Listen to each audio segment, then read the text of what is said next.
ఎండలు చాలా ఎక్కువ ఉన్నాయి కదా! ఈ ఎండల్లో ఎలాగా మొక్కలు పెద్దగా మనం పెంచలేము. ఈ ఎండలకు పెరగట్లేదు కూడా. సో, ఇదే అవకాశం వచ్చింది కాబట్టి కంపోస్ట్ చేయడానికి బెస్ట్ టైం అనమాట. చాలా ఈజీగా కంపోస్ట్ అయిపోతుంది.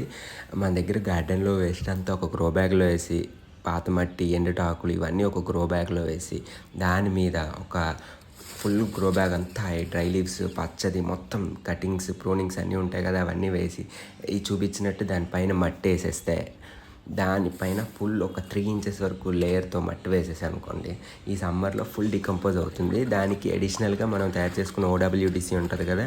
అది కూడా అలా స్ప్రే చేస్తే ఈ సమ్మర్‌లో ఫుల్ కంపోస్ట్ అయిపోద్ది. నెక్స్ట్ 6థ్ మంత్ మాత్రం ఫుల్ యూజ్ అవుతది. అండ్ ఈ పద్ధతి వల్ల సాయిల్ కూడా చాలా పోరస్‌గా, లూజ్‌గా తయారవుతది. మనకి ఆల్మోస్ట్ ఈ వేడికి ఒక 1 మంత్‌లో ఈజీగా తయారైపోద్ది. ఒకసారి ట్రై చేయండి. చాలా ఈజీగా ఉంటది. బయట అస్తమానం కంపోస్ట్‌లు, మట్లి కొనలేం గదా! సో, ఇది బెటర్.